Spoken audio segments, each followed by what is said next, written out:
제목은 하나님께 더 가까이라는 말씀의 제목으로 은혜를 나누고자 합니다. 유대인들은 7이라는 숫자를 참 좋아한다고 합니다. 하나님께서 일주일에 제7일을 안식일로 주셨고, 그리고 제7년을 안식년으로 구별하셨기 때문에 그런 것이라고 생각을 합니다. 오늘 본문은 11절까지이지만 29장 전체에 소개되는 3대 절기가 이 7월에 들어있는 날들입니다.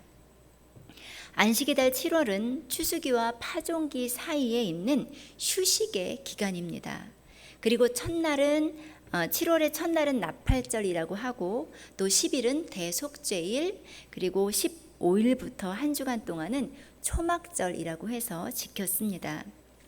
이 본문 1절에서 6절까지는 이 나팔절의 규례가 소개되고 있고요.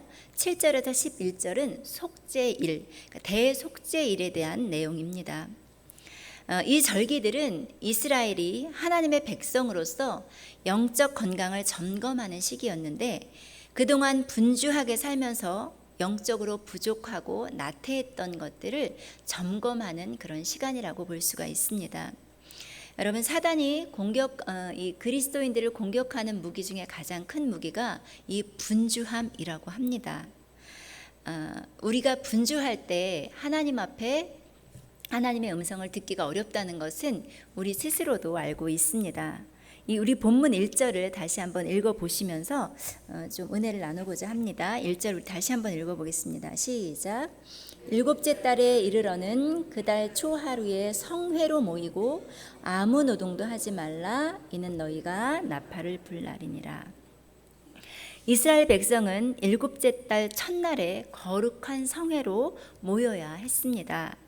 이날에는 순양의 뿔로 만든 나팔을 불었는데, 나팔을 불며 이 절기의 시작을 알리는 것이었습니다. 나팔은 전쟁이 있을 때는 신호용으로, 그리고 성회로 모일 때는 전쟁이 있을 때는 경고용으로, 그리고 성회로 모일 때는 이 신호용으로 나팔을 불었습니다. 나팔을 부는 절기여서 그래서 나팔절이라고 불렀습니다. 이 시기는 그 한 해의 추수를 다 끝내고 새로운 씨앗을 파송하기 전에 기다리는 시기로서 모든 백성은 성회로 모여서 한 해의 그 풍성한 추수를 허락하신 하나님 앞에 은혜를 기억하면서 감사하기도 하고, 또 새로운 파종을 기원하면서 잠시 농사일에서 벗어나서 하나님 앞에 집중하는 시간입니다. 하나님은 이 기간에 이스라엘 백성들에게 아무 노동도 하지 말라고 명령을 하십니다. 바로 멈추라는 것입니다. 그래서 이날에는 어떠한 노동도 금지가 됩니다. 그동안 농사를 지으면서 분주하게 살면서 영적으로 약해졌을지도 모르기 때문에 하나님 앞에 나와서 영적 건강을 회복하라는 것입니다. 하나님께 더 집중하라는 것입니다. 28장에 나오는 그 유월절과 무교절을 지킬 때도 하나님은 아무 일도 하지 말라고 어제 여러분 그 본문을 통해서 보셨을 것입니다. 여러분, 남편이나 또 아이, 아니면 내가 사랑하는 사람, 내가 또 좋아하는 사람하고 이렇게 대화를 할 때 저는 중요하다고 생각해서 막 열심히 막 얘기를 하는데, 건성으로 듣거나 딴 일을 하거나, 또 우리 애들은 보통 이 핸드폰을 고개 푹 숙이고 핸드폰을 가지고 이렇게 핸드폰에 집중하거나, 분명히 몸은 내 앞에 있지만 이 사람이 마음은 딴 데 있구나가 느껴질 때 여러분 어떤 느낌이 드십니까? 나를 무시하는구나. 굉장히 무시당하는 느낌이 들고, 이 사람한테 내가 별로 중요하게 이 사람은 나를 여기지 않는구나. 그래서 심지어는 내가 다시는 얘기하나 봐라, 오기가 생기면서 점점 사실은 그 사람과 대화가 끊기게 되고, 그래서 소통이 두절되게 됩니다. 근데 그 강도는 내가 사랑하는 사람일수록, 그리고 내가 그 사람에게 존중받고 싶고 또 이렇게 사랑받고 싶은 사람일수록 그 내가 느끼는 감정은 더 크게 느껴질 수밖에 없습니다. 하나님은 우리를 사랑하십니다. 그래서 하나님 앞에 나올 때 하나님 앞에서 하나님께만 집중하기를 원하십니다. 왜냐하면 우리를 사랑하시기 때문에 나만 좀 바라보라는 것입니다. 잠깐이라도 나를 좀 봐달라는 것입니다. 내가 누군지, 내가 너에게 무슨 일을 했는지, 하고 있는지, 내가 너를 얼마나 사랑하는지 좀 알아봐 달라는 것입니다. 오죽하면 하나님은 하나님 스스로를 나는 질투하는 하나님이다 라고 하셨겠습니까? 그래서 절기를 지킬 때라도 모든 일을 멈추라고 하셨던 게 아닌가, 이렇게 제가 묵상을 하게 됐습니다. 또 하나는 바로 영적 점검의 시간을 가지라는 것입니다. 추수가 끝난 뒤 사람은 나태해지고 또 몸이 나태해지면 영적으로도 해이해지기가 쉽습니다. 그래서 농한기에도 하나님은 나팔절을 통해서 백성의 영적 침체기를 예방하셨던 것입니다. 나팔절에도 이들은 나팔을 불며 하나님의 성호를 찬양하고 거룩한 집회를 통해 하나님께 더욱 가까이 나아가야 했습니다. 영적으로 느슨해지기 쉬운 시기를 하나님은 오히려 영적으로 유익한 시간이 되도록 이끌어 주셨습니다. 그런 뜻에서 우리는 이 나팔절을 우리가 묵상하면서 우리에게도 이것을 적극적으로 적용할 필요가 있다고 생각을 합니다. 삶의 분주함을 좀 잠깐 내려놓고 하나님 앞에서 조용히 잠잠히 하나님의 은혜를 다시 한번 묵상하고 하나님께만 집중하며 나아갈 때 하나님의 음성이 들리고 또 하나님이 내게 행하셨던 일들, 그리고 십자가의 은혜, 구원의 은혜, 하나부터 열까지 생각하면 생각할수록 은혜 아닌 것이 없는 그런 은혜가 깨달아졌을 때 우리 가슴이 뜨거워지고 주님을 위해서 내가 무엇을 해야 할까 고민하며 기도할 때 우리 안에 진정한 헌신이 일어나게 되고 겸손함으로 오직 주님만 바라보고 어떤 일이 주어지든 우리가 충성하게 될 줄로 믿습니다. 예, 우리 2절에서 6절 다시 한번 읽어보도록 하겠습니다. 천천히 한 절 한 절을 우리 다시 한번 읽어보겠습니다. 시작. 너희는 수송아지 한 마리와 순양 한 마리와 1년 되고 흠없는 순양 7마리를 여호와께 향기로운 번제로 드릴 것이며 그 소제로는 고운 가루에 기름을 섞어서 쓰되 수송아지에는 10분의 3이요 순양에는 10분의 2요 어린 양 7마리에는 어린 양 한 마리마다 10분의 1을 드릴 것이며 또 너희를 속죄하기 위하여 순염소 한 마리를 속죄제를 드리되 그 달에 번제와 그 소제와 상번제와 그 소제와 그 전제 외에 그 규례를 따라 향기로운 냄새로 화제를 여호와께 드릴 것이니라. 나팔절에도 순염소 한 마리로 속죄제를 드려야 했습니다. 이 나팔절에도 백성이 잊지 말아야 할 사실은 자신들이 하나님께 사함을 얻어야 할 존재라는 그 죄인이라는 것입니다. 우리는 언제나 하나님 앞에서 어떤 존재인지를 기억해야 합니다.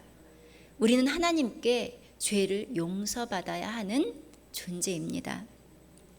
절기는 단순히 먹고 즐기는 육신의 기쁨을 위한 것이 아니라 이 나팔절도 성회로 모여서 하나님의 이름을 찬양하고 하나님과 영적인 교제를 나누는 날입니다. 그 가운데 영적 회복을 위한 속죄제가 있습니다. 누구든지 속죄의 은혜 없이는 하나님과 교제를 나누지 못했습니다. 하나님은 예수 그리스도를 통해 속죄의 길을 우리에게 열어주셨습니다. 우리는 오직 예수 그리스도를 통해 하나님과 온전한 영적 교제를 나눌 수 있고 예수 그리스도 안에서 풍성한 교제를 누리게 됩니다. 2절에서 6절을 여러분 읽으셨는데요. 여기에 드려지는 예물에 대해서 어떻게 해라 라고 굉장히 자세히 나옵니다. 물론 이것을 신학적으로 풀 수도 있겠지만 저는 그냥 개인적으로 제가 이 단어 묵상을 오늘 본문을 통해서 쭉 해볼 때 계속해서 다가오는 게 어떤 거냐 하면 아무 일도 하지 말아라. 그리고 2절에 보면 수송아지 한 마리, 순양 한 마리, 흠없는 순양. 이것을 무엇으로? 향기로운 번제로. 또 5절에 보면 3절에 보면 소제는 어떻게 해요? 고운 가루로. 이 고운 가루는 히브리어로 솔레트인데 밀의 안에 있는 알만 해서 그것을 곱게 까서 다시 빻아서 채로 걸른 최상의 밀가루를 뜻한다고 합니다. 또 하나님께 6절에 보면 번제, 소제, 상번제를 규례를 따라 향기로운 냄새로 화제를 드릴 것이니라. 이 뒤에 속죄일에서도 계속해서 향기로운 제물로 거룩하고 깨끗한 그런 제물을 드리는 모습을 볼 수가 있습니다. 이것을 볼 때 우리가 매번 예배를 나옵니다. 우리가 스스로 제물되어 하나님 앞에 드려지는 예배 가운데 내가 얼마나 고운 가루가 되어져 있고 내가 얼마나 향기로운 제물이 되어서 예배를 드리고 있나 라는 생각을 제가 묵상해 볼 때 사실은 가슴이 먹먹해지고 또 이렇게 고개를 들 수가 없었습니다.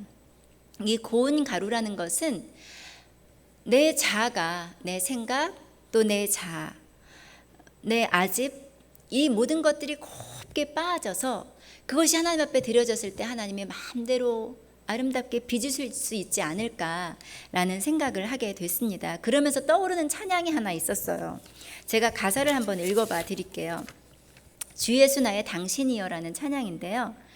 빛이 없어도 환하게 다가오시는 주 예수 나의 주님이여, 음성이 없어도 똑똑히 들려주시는 주 예수 나의 주님이여, 주님이 있으므로 나도 있고 주님의 노래가 머물므로 나는 부를 수 있어요.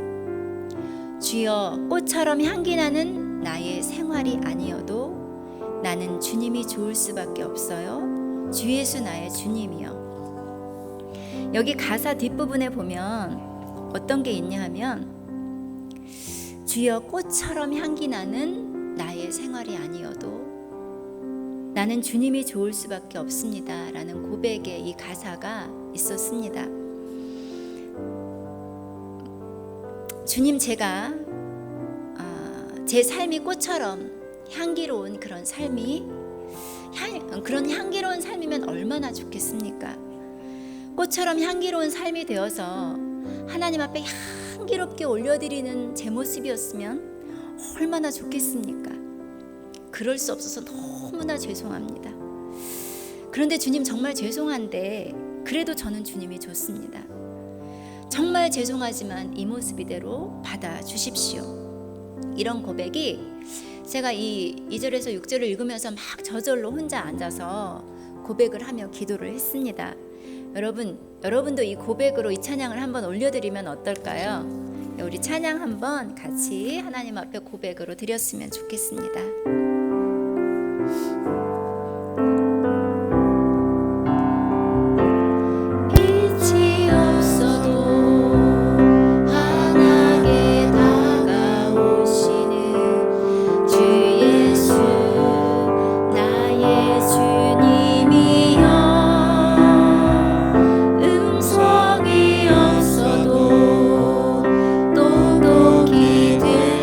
주시는 주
생각하는 것, 말하는 것, 행동하는 것 하나님 앞에 올려드리는 향기로운 제물이 될 수 있기를, 또 그것을 위해서 우리가 늘 기도하고 애쓰고 힘쓰는 저희들이 됐으면 좋겠습니다. 우리 7절에서 11절을 보면 이제 대속죄일에 대한 내용이 나옵니다. 이날은 1년 중에서 가장 중요한 날로 간주되었습니다. 온 이스라엘 백성이 하나님 앞에 모여서 개인적인 죄, 민족적인 죄를 하나님 앞에서 청산하는 그런 날이었기 때문입니다. 오늘날도요, 유대인들은 대속죄일이 되면 전국적으로 금식을 선포하고 라디오나 TV도 전부 중단을 한다고 합니다. 그만큼 중요하게 여기는 날입니다. 하나님은 일곱째 달의 10일을 속죄하는 날로 정하셨는데 7절에 보시면 일곱째 달 열흘날에도 대속죄일로 모여야 합니다. 이 대속죄일은 이스라엘 민족 전체가 속죄하는 날입니다. 이날의 대제사장은 이스라엘 민족 전체를 위해서 그 지성소에 들어가서 속죄를 했습니다. 백성은 속죄일에도 아무 일도 하지 말고 하나님 앞에 나아가 회개의 시간을 가져야 했습니다. 이날에도 육체의 노동은 금지되었고 백성은 스스로를 괴롭게 해야 했습니다. 이는 자신이 지은 죄를 생각하며 애통하고 회개한다는 것입니다. 자신을 괴롭게 하는 행위가 자신을 학대하라는 것이 아니라 자신이 범죄한 죄에 대한 참회의 시간을 가지라는 것입니다. 그렇게 함으로 자신을 하나님 앞에서 최대한 낮추고 인간적인 욕망들을 다스리는 것입니다. 자신이 범한 죄에 대해 하나님 앞에서 통회하고 자복해야 합니다. 이것이 속죄와 회복의 시작인 것입니다. 하나님 앞에서 여러분 자신을 제대로 살피려면 일단 일과 분주함을 멈추고 하나님께 집중해야 합니다. 근데 이것을 우리에게 어떻게 적용할 수 있을까요? 우리가 하던 일을 그러면 다 그만두고 직장도 그만두고 다 두문불출 집에만 있어야 되고 아니면 교회만 있어야 되느냐? 그거는 저는 아니라고 생각합니다. 평소에는 우리의 일상이 있어서 하던 일을 다 멈추기엔 힘든 부분이 있습니다. 그러니까 주일 여러분 하루만이라도 주님께 집중하고 말씀의 자신을 비춰보는 시간을 가질 수 있기를 바랍니다. 이렇게 자신을 낮추고 하나님 앞에서 스스로를 가만히 좀 살필 수 있는 그런 주일이 됐으면 좋겠습니다. 하나님은 6일 동안 천지를 창조하시고 일곱째 날에 아무 일도 하지 않으셨습니다. 이것이 안식일의 시작인 것입니다. 안식일은 여러분 멈추는 것입니다. 내가 지금 무슨 일을 하고 있든 내 심령이 또 내 영혼이 하나님 앞에서 멈춰 서는 그런 시간인 것입니다. 하나님께 집중해서 자신을 살피는 것입니다. 하나님은 심령을 괴롭게 하라고 말씀하십니다. 주일에 선포되어야 되는 말씀 속에서 지난 한 주간의 삶을 돌아보면서 내 자신을 하나하나 살펴보는 것입니다. 말씀이 깨달아지면서 말씀에 내 자신을 비춰보니 하나님 앞에서 내 실체가 드러나지는 겁니다. 그래서 내 죄가 드러나고 어떻게 내가 그랬지? 어떻게 나는 이 모양이지? 여러분, 내 죄가 깨달아지면서 내 마음이 아프고 또 내가 막 괴롭고 막 내 마음이 너무 힘들고 어려우면 그 어려운 대로 하나님 앞에 그 모습 그대로 나아가는 시간이 바로 주일이라는 것입니다. 그렇게 내 자신의 깨달아진 그 힘든 모습을 가지고 하나님 앞에 나아갔을 때 다시 부어지는 하나님의 사랑과 은혜, 그 또다시 용서해 주시는 그 긍휼 때문에 여러분 다시 눈물로 일어나서 다시 주님의 뜻대로 살아보겠노라고 새롭게 결단하면서 다시 한 주간을 시작할 수 있는 그런 매 주일이 될 수 있기를 간절히 바랍니다. 다윗은 여러분 이렇게 기도했습니다. 시편 139편 23절 24절을 우리 다 같이 한번 읽어보도록 하겠습니다. 시편 139편 23절에서 24절 말씀입니다.